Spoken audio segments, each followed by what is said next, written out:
It's a great pleasure to meet Jasmine as well. Um, Also after a long time, Hannah. And I appreciate the attendance for all the participants. Thank you all for being here. It's my great pleasure. It's our great pleasure as well as IGT. We have both Fatima and Rana with us as well. And I'm ready to start the presentation once I'm able to do so. Please go ahead, Haitham. I still can't share my screen. You can share. Okay, let me just fix that.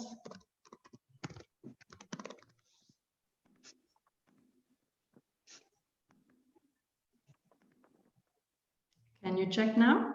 Yes, sure. Yes, now I can share.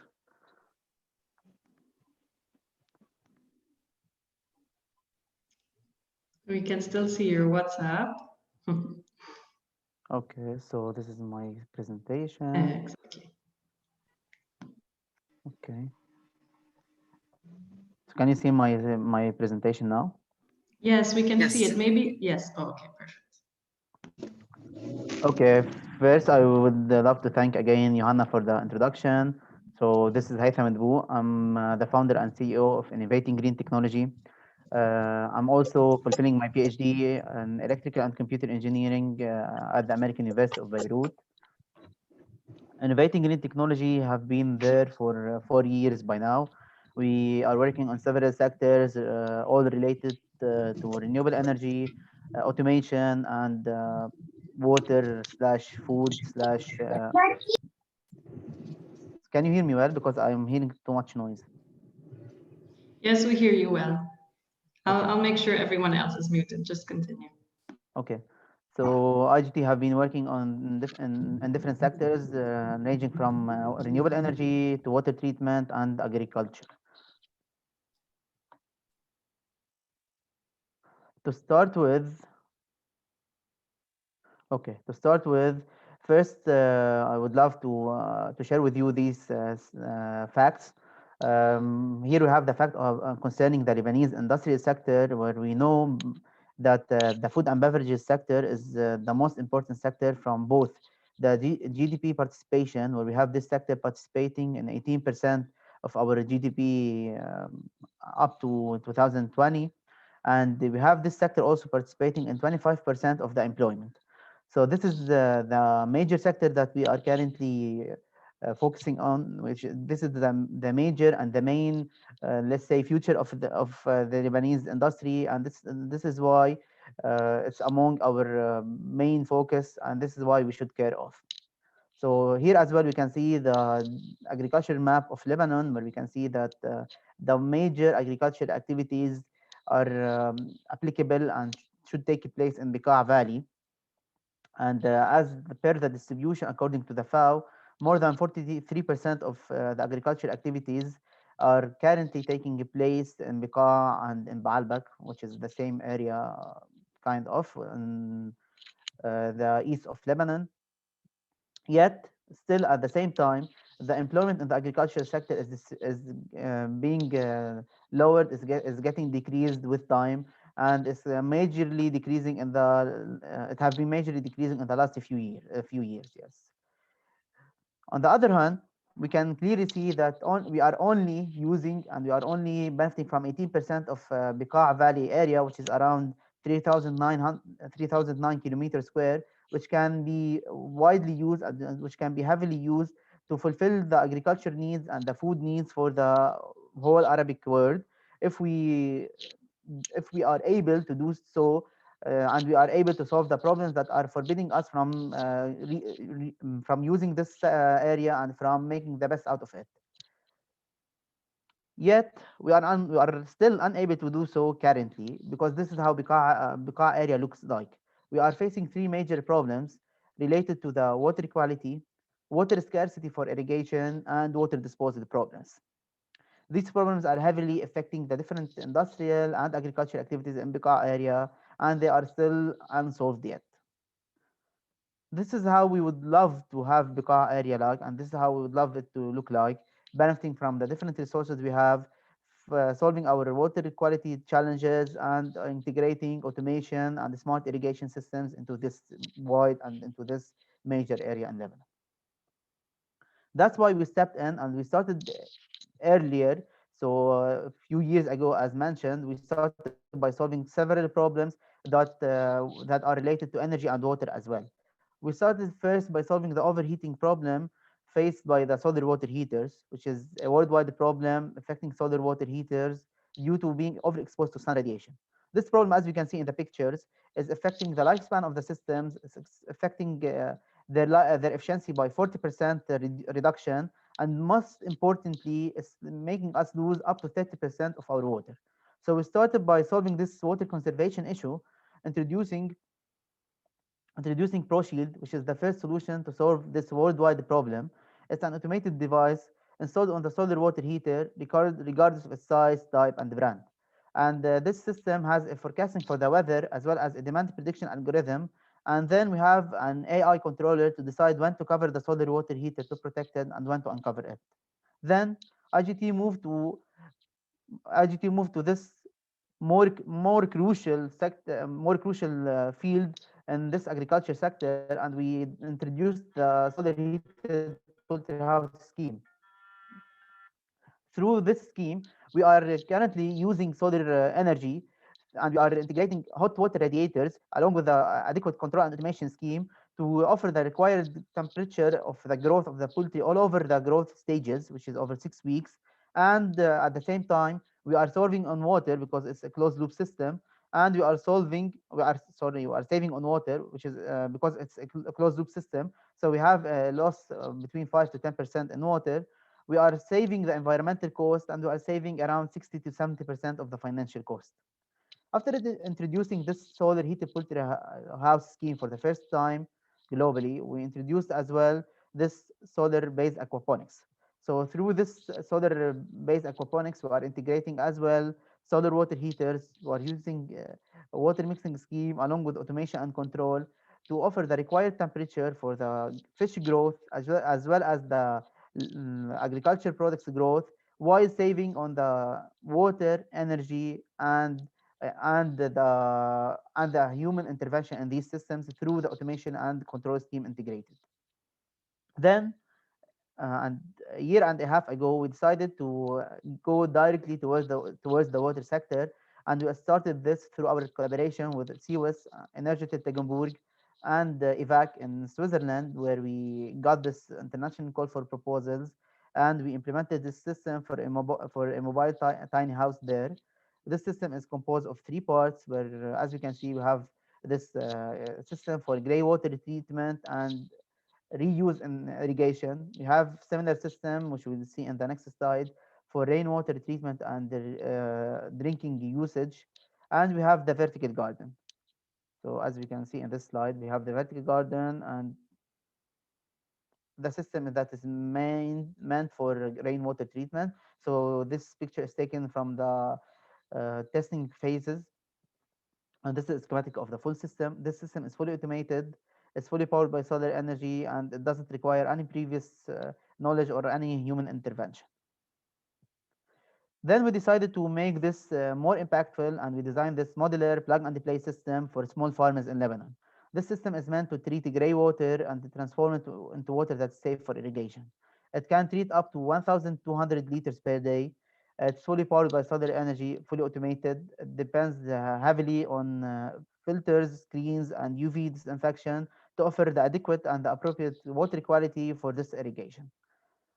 So this system was implemented around 8 months ago. It was in time because farmers were facing a big problem due to the lower precipitation percentage last year we got, and due to the fact that the water that they were buying got to be more expensive, and they were facing several challenges due to the energy shortage and the agriculture material shortage as well.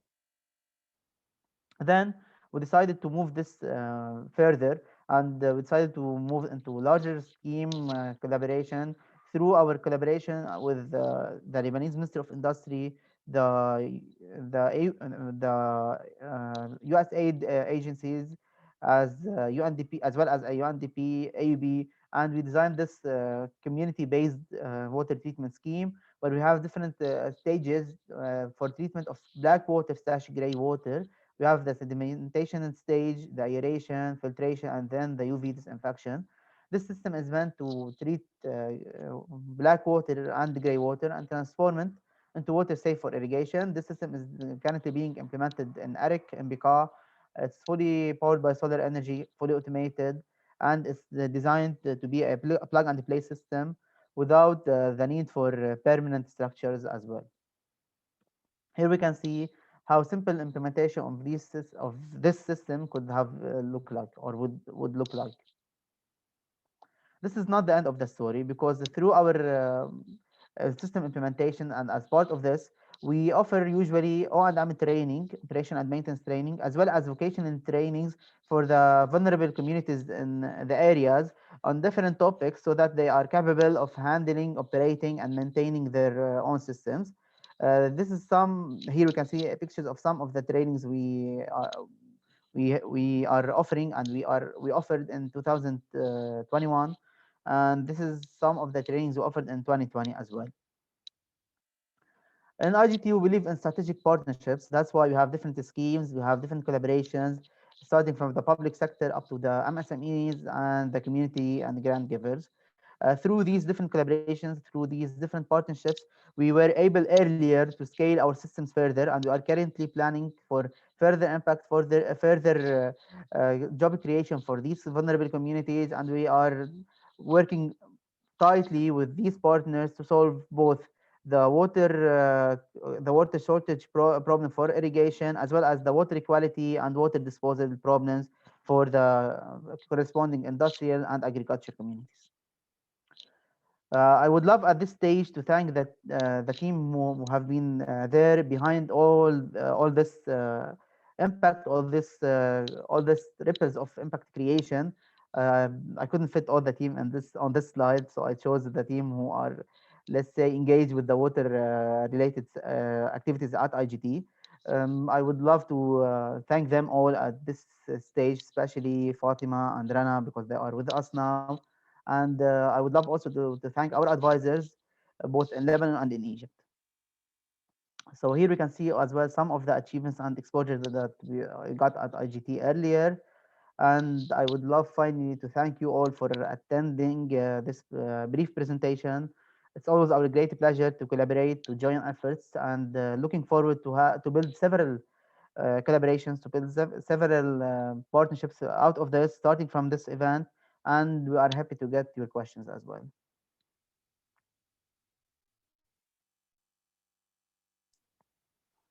Okay, thanks so much, Haitham, for this brief introduction. There was one question raised so far in the chat, and I kindly ask everyone who has a question to Haitham's presentation to please write it now in the chat facility. You will find the chat if you go to the bottom toolbar of Zoom. Directly in the center, you will find the chat function, and please type your question over there. The first question that was written is from Javid Tahir, and it's about the costs of the modular wastewater treatment system. Okay, so this can you give us indicative costs? Yes, sure. So this system has it's a modular system, so it has different capacities. Starting from 1,000, we can go up to 3,000 liters per day, and the cost ranges between 1,500 up to $2,000. Okay, thanks. And if we compare the costs of this modular wastewater treatment system to the one for sustainable settlement? So for sure, all the systems that we are implementing are modular and are meant to be fully powered by solar energy. Yet for sure, as we increase the capacity of the system, the cost of the system would be much more effective, and the cost per liter would be lower. So for sure, the cost that is meant for these sustainable settlements, which are meant to treat between 30,000 up to 40,000 liters per day, is more economically friendly, let's say. and these systems are have a cost ranging between 100,000 up to 130,000, depending on their capacity. And they have different benefits. So through these systems, we offer water safe for irrigation. We offer compost for the agriculture communities nearby. We are currently working with several villages in Bikar, starting from Hosh Nabi, Hosh Refa, Talia, and other villages. And they offer some energy support through the solar system, solar grid that is implemented for the system. Okay, thanks, Haitham. I would like to just take one of the last questions that was written here is, and immediately follows up to the sustainable settlements technology. Can you please elaborate more on the quality of water that it can receive and the output quality? Okay, so for this question, I would love to call, they should be with us, Fatima or Rana, to answer this question, because they are our water specialist. So Fatima or Rana, Okay. please go ahead. Okay. Thank you, Haitham. Thank you, everybody. So about the quality of the water, I will start with the water that is entering. So Haitham mentioned that it is a gray water or a black water that will be entering the system.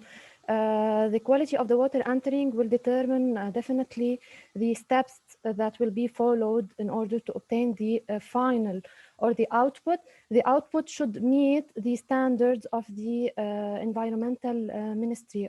There are some standards for the water that should be evacuated in the natural environment, but usually they are water that are safe for irrigation.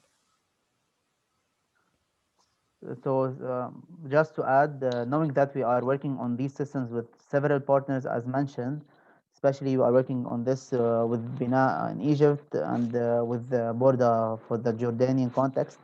So we are following as well a general guidelines for this, and for this purpose, we are following the guidelines set by the FAO. So we are using these guidelines for the water outputted from the system. And as mentioned by Fatima, we usually conduct the required test before and prior to the system, and while we are implementing the system, to know the exact quality of the water entering the system, so that this will affect the different stages and the different details integrated in the different phases of the treatment. Mm-hmm. Thanks so much, also Fatima. Another question is, if grey water is entering, what about the uses of the output? Can it be used for washing, flushing, etc.? Okay, so for this system that we are currently implementing, yes, it can be used for flushing and for washing. Okay. It's all about, or another question dealing with operation and maintenance, and also the desludging and sludge removal. What are the requirements here? Sorry, can you repeat, because I missed you for a bit? Okay. What are the operation and maintenance requirements, and how you deal with the desludging of the sustainable settlements technology? Okay, as mentioned earlier, through our implementations, we deliver an operation and maintenance training for the locals and for the communities for whom these systems are implemented according to the different contexts. So for example, while we are working with the AUB, this training will be offered for AUB workers and for the neighborhood.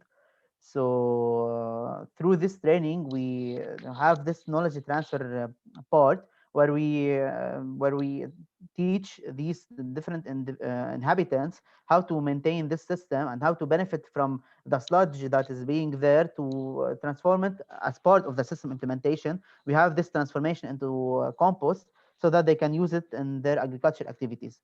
So this system, after the phase of implementation, testing, and operation and maintenance training, would be fully operated, fully maintained by the locals, and they will be benefiting from it through these different aspects, benefiting from the water from one side, from the compost from the other side, and from the energy from the other side. Okay, Thanks, Haytham. You're welcome. Another question is, what are the main challenges you have been or you're still facing while implementing your solutions?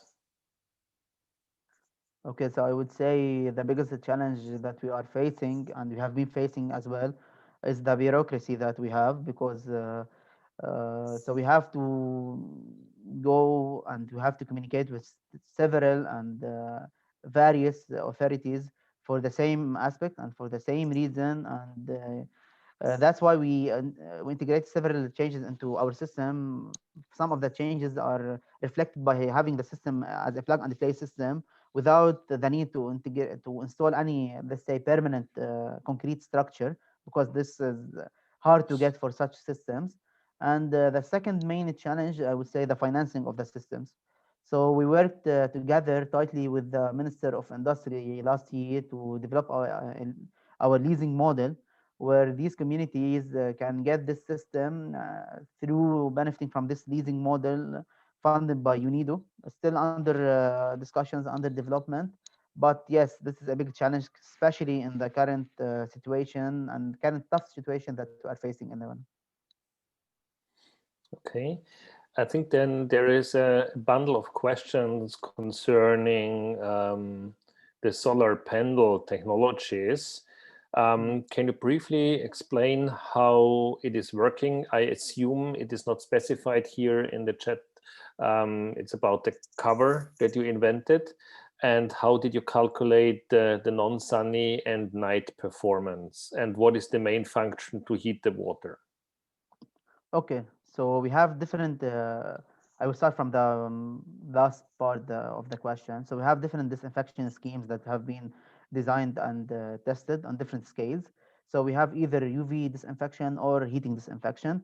So for heating disinfection, we are using solar water heaters to heat this water, and we are using the FAO and the UNICEF guidelines for heating this for the heating temperatures that that we should reach for the disinfection. So this is on one side. On the other side, when we are using the solar energy for UV for powering the system, and when we are using the UV disinfection, we are actually using PV solar panels. So as we can see in this photo, we are using these PVs, and these PVs are meant to power the pumps, the control and automation parts of the system, as well as the UV disinfection. And how did we do the calculations? Actually, we have several collaborations with the ministry, with the Lebanese Center for Energy Conservation. We have the data of the solar map of Lebanon, as well as the sunny days versus the non-sunny days. And accordingly, we design our systems to get the adequate and the appropriate size of the system. You mentioned about your cooperations with certain ministries. There was a particular question about potential coordination with the Ministry of Energy and Water, which is responsible for water quantity and quality. Are you in touch with them? We are in touch with the LCEC, which is part of the ministry. It's under the umbrella of the Ministry of Water and Resources. We have been working with them on several products on several stages. They offered us several information that helped us, and they offered us several support. Yet we are not working with the ministry on the water part. We worked on this with the Ministry of Industry. Okay, thanks. Until now. There is a set of questions concerning the applicability of your treatment systems for industrial wastewater, such as dairy factories. Since you explained mainly about them being able to treat gray water and black water, now the question is, can it be also applied for industrial or commercial wastewater? Okay. I love this question, because actually, as part of our plan last year with the ministry, we were focusing on 4 different problems. One of them is the residential wastewater treatment, and the other one is drinking water, which are actually covered by the material that we saw here. Other 2 problems are the energy needed, or the energy demand for the factories, and the industrial wastewater treatment. So we have a similar scheme, similar to the residential wastewater. For sure, it has different parts, but yes, we worked as well on this industrial system, and we are targeting mainly the dairy sector, the creameries, to start with, and our goal is to help these factories actually to get rid of the big problem, big challenge that they have, which is the industrial water disposal, and to make them benefit from this threaten up to make so that they can make it an opportunity for them to reuse this water and to benefit from. So we are working currently on this. It's still in early stages. I would love also Rana to describe briefly concerning our creamery water treatment scheme, if she's with us because of the connection now.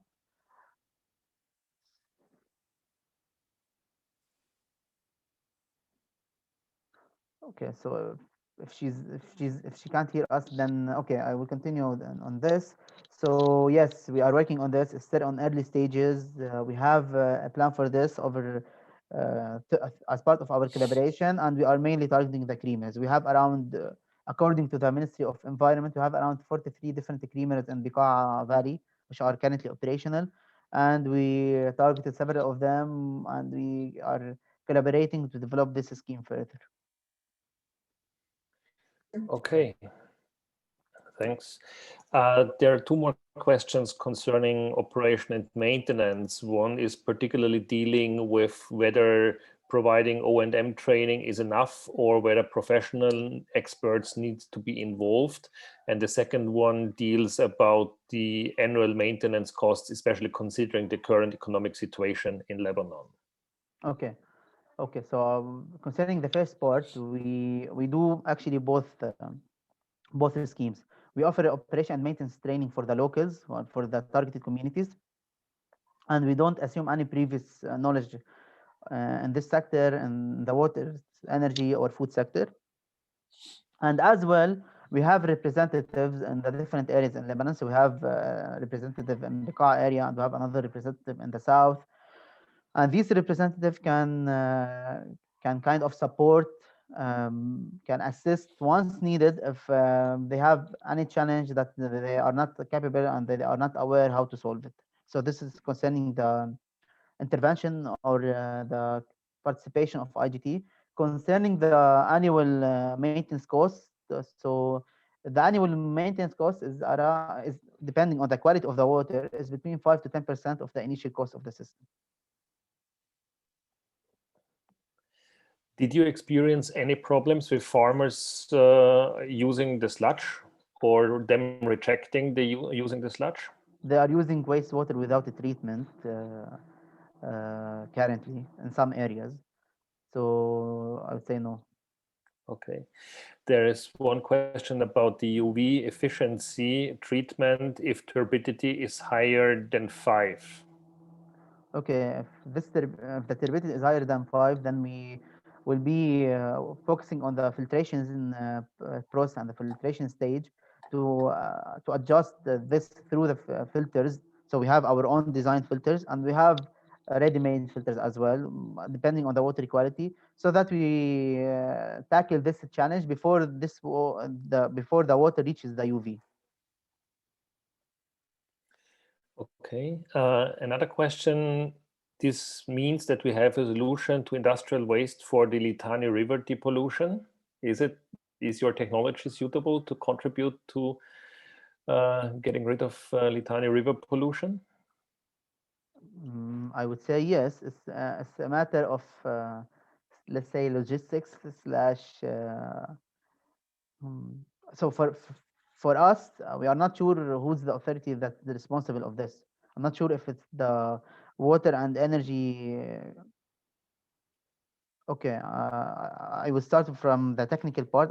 I will start with the management slash, let's say, following up part, and then we'll move to Fatima to answer that from technical perspective. From the logistics and slash management part, actually, we are not sure who's responsible of this challenge. Who should we target? Either if it's the Litani authority directly, or if it's the Ministry of Water and Resources, or it's the Ministry of Environment. it have been hard actually to reach someone who's, let's say, fully responsible of this.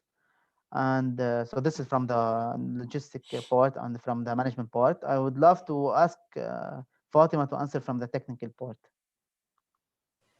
Yes, thank you. Hi, Sam. So from the technical part, I saw also that there is a question about oil mill and about all the effluents that are evacuating. Usually in Litani, we have a varied types of industrial wastewater, among them the dairy wastewater and the oil mill wastewater that causes a very serious problem since this water is contains highly antibacterial natural agents, and it could vary the pH of the water, the pH of the soil, and change all about the fauna and flora in the area. So yes, it could suit at a condition that we design a specific system for each case. And this is what we are doing at IGT. We have the general schema, and then we change these steps. We change the treatment procedure according to the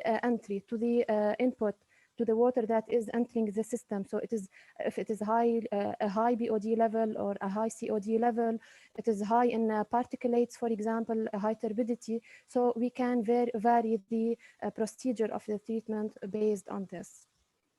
So yes, it could fit our Lebanese situation. Sorry, Haitham, I'm very optimistic. It could fit it perfectly. Yes.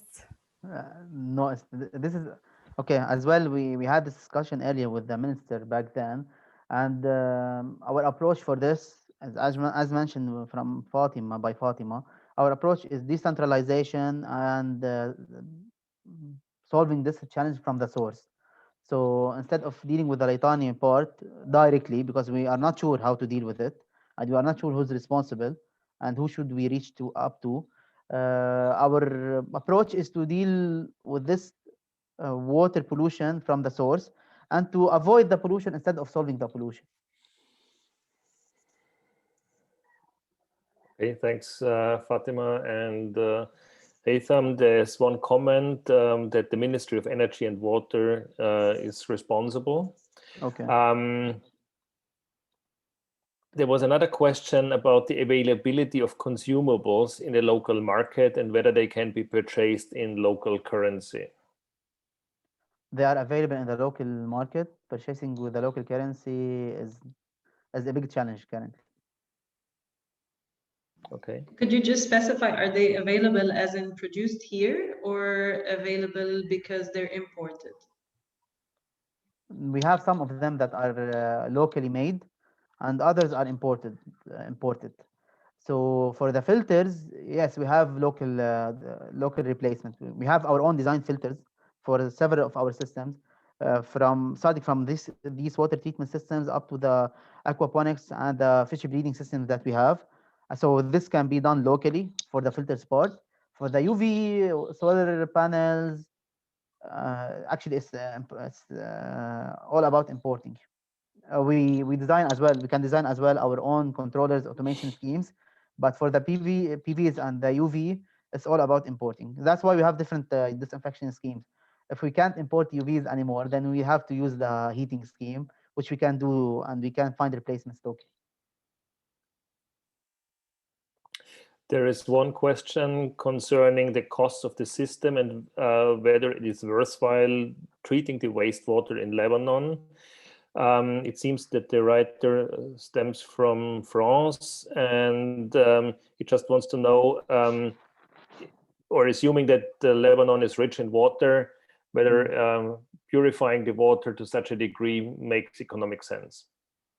Okay, actually, to start from the end of the question, then we'll move forward.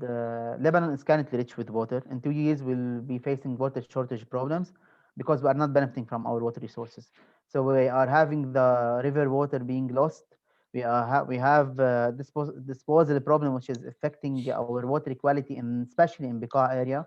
So the water quality is heavily affected, heavily damaged because of the septic tanks that we have in Bekaa and several villages and several locations, which is heavily affecting this, let's say, precious source that we have. And on the other hand, we are not benefiting from the rivers or the precipitation that we are facing and that we are getting. So this is from one side. From the other side, farmers few years ago started facing major and crucial challenges with shortages of water for irrigation because our let's say climate conditions got affected. Our precipitation levels are decreasing, and we are not benefiting from the sources that we have. That's why we need to solve this shortage, to solve this gap, to fill this gap through treating our gray slash black water, so that we can benefit from these resources and we can avoid the shortage that we are getting. Concerning the cost of the systems, so we mentioned that this system, which is the gray water system, the modular system, ranges in the cost between 1,500 and 2,000, and this community-based system ranges in the cost between 100,000 up to 130,000. There's an immediate follow-up question concerning whether you can treat black water with a high COD in the range of 4,000 ppm, and if trials have been conducted. Okay, I will get back on this question to Fatima as well. Yes, so at the laboratory scale, yes, we have some trials that are done, and we have done some prototypes, especially, for example, for the oil mill wastewater that represents high values of COD.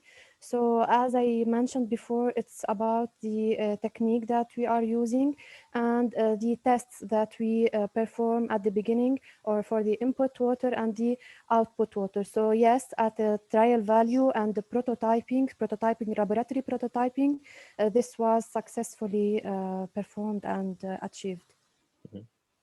Thanks, Fatima. Martin, may I jump in? I think we Please. might have missed one or two questions that are quite closely related to this. I've been tracking, don't worry. So we spoke about the treating black water with high COD. There was also a question on BOD level of effluent water of such systems.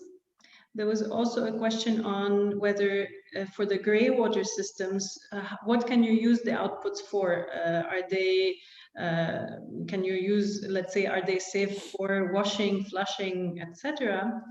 And then maybe there's later on two questions on sludge that we can focus on. Okay, so for the gray water treatment output, yes, we can reach the level where this water can be used for flushing and for washing, and we did this earlier. It's the other way around. We actually get the request of the client whether he needs to use this water for irrigation, and then we'll ask him which kind of crops he needs to irrigate, whether it's audible without cooking, audible with cooking, whether it's not audible. And then we moved and then based on his needs assessment, based on his needs and the needs assessment that we conduct, we decide on which filters to use exactly, and how, let's say, how concentrated, how complex this treatment scheme should look like. But yes, we can reach to the level of getting water acceptable for flushing and for washing, and we did this earlier. Okay. That's why we have a range of cost, because it depends on the capacity and on the water that we are aiming for, and the level of water that we are targeting. Yeah. Maybe Martin, the sludge questions, should we address those? Yes, thanks. I tried to cluster some of them before, so not going for each of the questions individually, but trying kind of clustering. But I think one that we haven't dealt with is one question that deals with if all the sludge is digested, and if not, what happens to the remaining sludge? Okay, again, I would love to call, so I answered this in general overview, how we are taking this sludge, benefiting from it, and we have an integrated composting unit to our system to benefit from this sludge for composting. But also, I would love to move this question to Fatima for her to add on this. Yes, thank you, Haitham. So here we can follow two pathways. If you want, we can use this sludge for small units to the production of biogas if it is residential wastewater containing high amounts of BOD at the beginning, or we can do some composting so it can be degraded in order to be used safely as fertilizers. So those systems could be also designed and implemented accordingly with the unit if it is a choice of the farmer, for example, and he could benefit like this from the water that he is purifying in order to be used safely in irrigation, and in order to have fertilizers, organic fertilizers to be used in agriculture and not the chemical fertilizers. And not to be mentioned, the chemical fertilizers, for example, now are a challenge since it's a currency challenge recently. So here we can benefit from those both features, if you want, of the purifying systems. So sludge, it could not be mentioned as a challenge or as a problem. It is an added value, if you want, at the agricultural level. Thanks. Haytham, one question deal concerns the cost of maintenance. It is written here, so cost of maintenance is high. Could you compare the costs of your systems to the ones of competitors or similar products? Okay, so the cost of maintenance of our systems can go down to be around 5% of the initial cost of the system implementation, which is usually lower than the average cost of maintenance for the other systems. So this is to compare, because we have different ranges of costs. We will not give a number in dollars, for example, because it ranges from which system we are targeting, which of the capacities we are targeting, and what is the quality of the water that we are aiming for. Yet we can reduce this further when we are using our own designed or own implemented filters, which can make this reduced further as well. And this is what we are currently focusing on, and this is what we are currently boosting, so that we can reduce this cost of maintenance further. Okay, thanks. And then one question, a personal question that I have. What are the supportive legislations and regulations for implementing your treatment systems that are in place in Lebanon? Okay, so currently in Lebanon, I would say it's a matter of entrepreneurs, MSMEs, startups to find and to implement the adequate technologies and the adequate solutions and the innovative out-of-the-box solutions without kind of thinking of the support, because they will not get something that big or that promising especially from the public sector. Mm-hmm. Thanks. There's one question. Is it still early to consider this case-by-case design to be used on a national level? It's not early. We developed a full plan with the minister last year, and we got into several discussions with the UNIDO to fund this initiative. It is a plan over the next 4 years, where we be solving these 4 problems that I described earlier, and where we will be implementing several units to let's say, to boost and to optimize the benefits from Bekaa Valley. It's not early yet. We can do this by ourselves alone. That's why we today, earlier, and in the next occasions and the next event, we will be always there, available, happy to collaborate, happy to join efforts. Okay, thanks. Are there any further questions?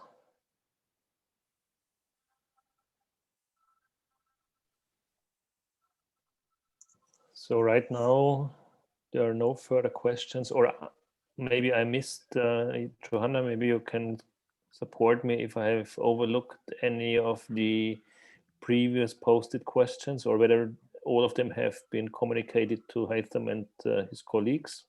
I think you've really managed to cover all of them quite well. There was one very small question, and there's more coming in now.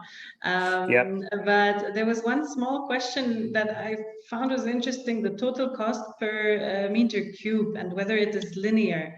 I know that you've addressed several questions on the cost, but it's interesting to break it down to this cubic meter sometimes. Okay. So the cost will decrease exponentially once the capacity of the system increase. So this is to start with. Um, to get the cost per meter cube, we need to specify the duration that we are calculating at. So this system, this community-based system, is meant to treat between 30 to 40 meter cubes per day. And doing this, so considering that this is taking place annually. Okay. So taking averaging at this Thanks. stage, I'm calculating this currently. Mhm. So doing averaging, so this each meter cube will cost around 10 cents. If we depreciated the cost over 1 year only. Okay, thanks. There are a few questions have been coming in very recently. One is, I assume it's about whether the systems can be visited. So can we go and check the systems? Is it possible to have a field trip there and get exposed to the systems implemented?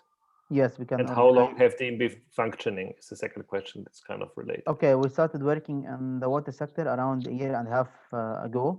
And yes, we can organize field trips. Okay, good. There was another question, how you as a company are managing to generate revenues during the financial crisis?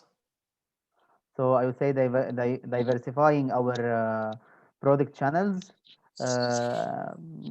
kind of tolerating our products and our manufacturing focuses according to the people needs. And actually we are doing better than expected doing this. Okay. There was one question concerning whether the systems are fully solar powered and there is no need for electricity at all. Yes, it's fully solar powered. Mm-hmm.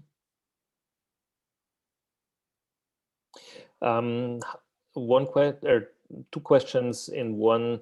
How to ensure the sustainability, and is there a periodical test done at the effluent site, and who is doing it? That's an addition. How to assure the sustainability, the used materials ranging from the structure, the tanks, the PVs, the control and automation schemes are meant to serve, they are of very adequate quality, and they are meant to serve between 15 to 20 years. For the filters and for the disinfection schemes, these are checked periodically, these are checked in continuous manner on, let's say, on a weekly level. This is done by the inhabitants themselves. So through the test kits that they are offered from our team as part of the operation and maintenance training, and on, let's say, on a month, or depending on the size of the system, on a monthly or on quarter level, this is done by our experts, by IGT experts. Is your target limited to irrigation, and what other projects are you working on? You mean in the water sector in general? Yeah. I was trying to follow up individually with the person who posted the questions, but didn't get the confirmation or clarification yet. So I can only read, is your target limited to irrigation and other projects that you're working on, I assume in the water and sanitation sector? Okay, so in the water and sanitation sector, we have also we have designed earlier a plug and play system for underground and shallow water treatment for drinking water usage, and we are we have different schemes to treat industrial, residential, and river water for irrigation reuse. So for now, it's either irrigation or drinking for the water sector. There two more very interesting questions here in the chat that recently came in. The one is, what is the return on investment on the client, for example, compared to the electricity fees, and etc.? Actually, this question is very tricky because this is changing daily in Lebanon. The when we started with implementing and designing and implementing these systems, they had a payback period ranging, depending on the size of the system, but ranging between 3 to 5 years. This payback period is decreasing now because the cost of energy is increasing, the shortages in water and energy is increasing. So as long as, or day after day, as these shortages and these gaps are getting wider, the cost of the system and the payback period of the system is going smaller, it's decreasing.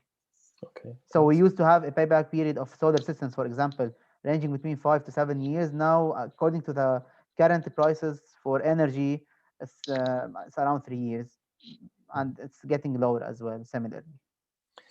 There's another very interesting question. Is it good to integrate with nature-based solutions?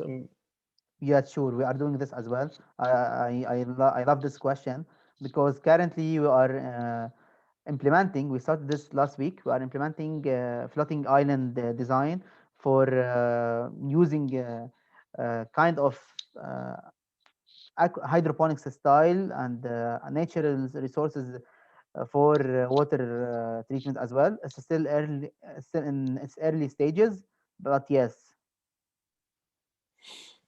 Okay, thanks so much. I also like very much the question about the nature-based systems and integration into your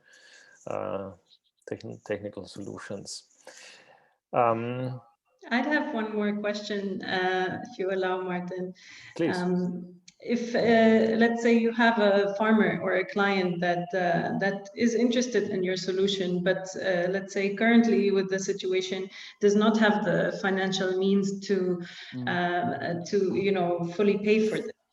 What would you recommend to such a farmer in Lebanon? And I know this is very difficult to answer right now with the situation, Actually, maybe in I general have and an now.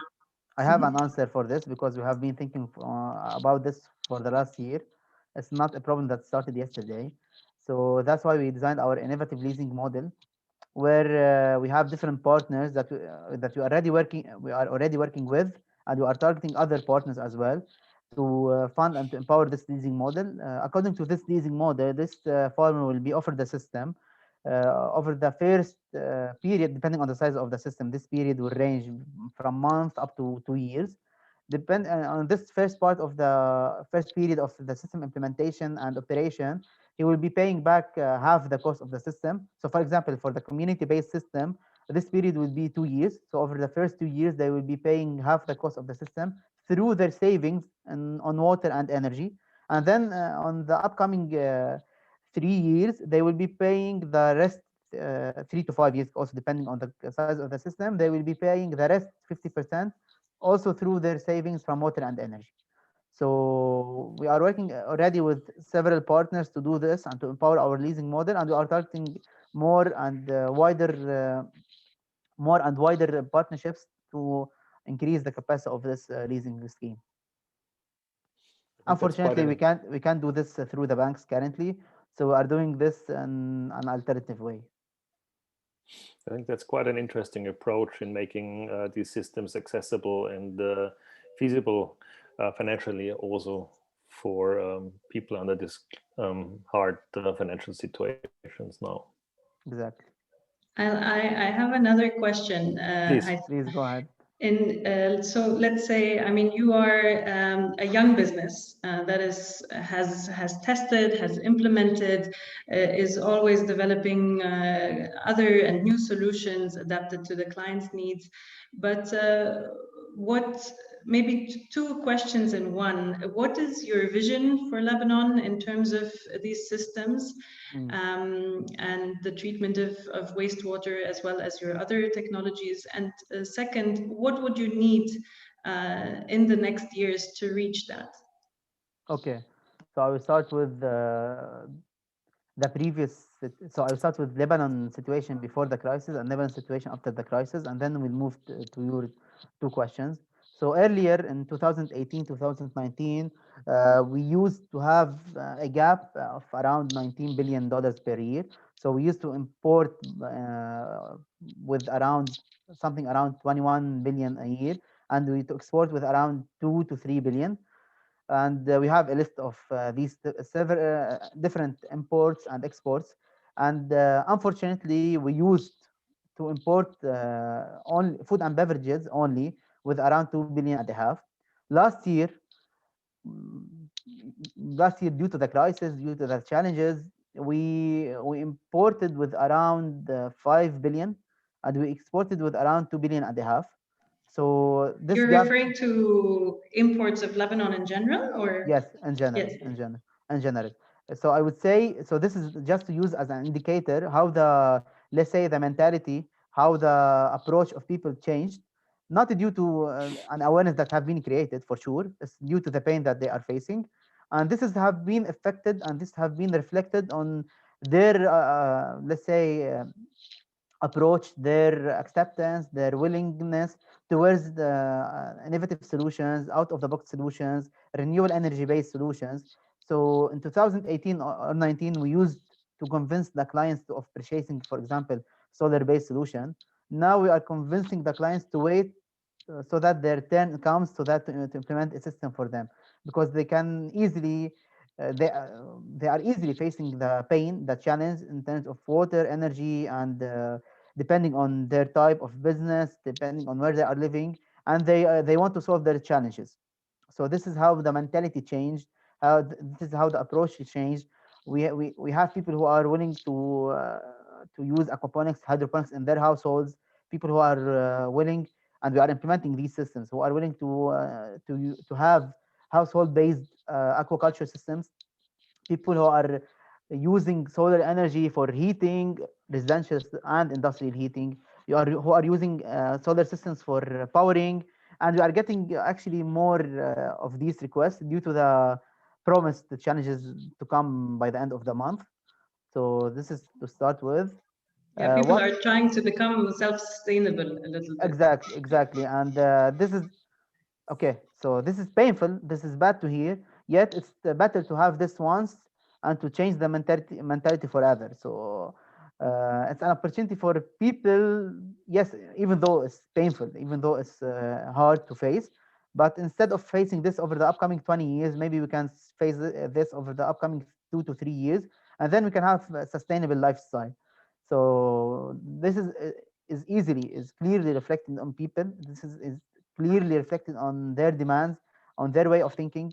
People are willing, and they are motivated to invest and to purchase these systems.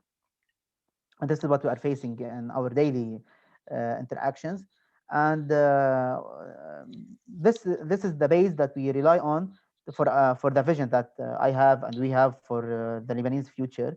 So I mentioned to the team and to the partners that the future role of Lebanon is to become the technology development entity, or the technology development hub for the MENA region.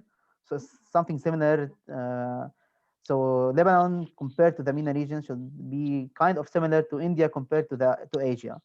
So this is the future, and this is how we should look like. This is how we should grasp this opportunity. It's a big opportunity for the Lebanese unemployment, because the employment in Lebanon now is easier, is much more interesting for the regional companies at least, and they are doing so already. And both the agriculture and the industrial sector are now encouraged, motivated, boosted. They have competition now. One of the main challenges that we were facing up to until 2018, 2019 is that the local manufactured product doesn't, or they used not to have chances of, to compete with the imported products, because the dollar for importing was supported by the government, and the local manufacturers didn't use to have support from the government. So they used to have production costs or manufacturing costs higher than the cost of selling for the imported products, which is not the case now. So this is kind of uh, getting back and encouraging several industries to design, to install the local manufacturing system. So, for example, in the solar sector, no one used to implement tanks for the solar systems in 2018 or 2019 because we used to get them from China, from Germany, and it cost lower than the local made cost. Yeah. Yet, and last year we implemented several systems, and this year we implemented several systems with tanks that are locally made. So this is our vision for the Lebanese future. What do we need to get this? First, we need we need two main things. First, we need strategic partnerships with regional, local, and international players to make this happen, to join efforts and to increase the impact that we are creating. The impact that we are creating by Lebanese startups, entrepreneurs, and MSMEs for the Lebanese market and for the regional market. And we need, for sure, cash injections. So we need cash injections, but in industry and agriculture, not in banks, not in support for food and beverages, and not in support for energy sources. Yeah. Great, Haitham. Thank you very much. First of all, for this very positive, optimistic outlook, I think maybe some people might think it's very optimistic, but I know how hard you're working on getting there, and you're really getting there with big steps. So as long as we know that there are people working as hard as you on finding solutions, I think we have hope. Now, before we wrap up, I think, Haitham, if you could stop sharing your screen and we could just take one quick group photo with the people that are able to put on their videos, that would be really amazing. Let me close the chat. And this. Yes, I see some videos coming on. You guys know the drill already. We don't have to ask you to do anything. Everyone is ready for the picture. That's lovely. All right, let's have a few more with videos so we can see some faces and smiles. Yeah, that's good. Okay. Hannah, where are you? I don't see your face. Rita, hi Rita. Hi Nabil. Okay. That's one. And since some people asked if they can visit, and as you've seen, dear participants, Haitham is an endless source of information and will answer questions like on a drill. So if you have questions at any point later, maybe Haitham, would you mind writing your email address or your contact or something like this in the chat? If someone is interested in following up, maybe they can do it bilaterally. Yes, sure. I will add my email address. Yeah, and we can also follow up. I mean, as you know, we have the recording of the session, which will be on YouTube afterwards as well. Here is Haitham's email address. And yeah, thank you so much for joining us for the second session. We'll be back with a third session in about 2 months' time. And looking forward to see you all. We hope it was useful for you.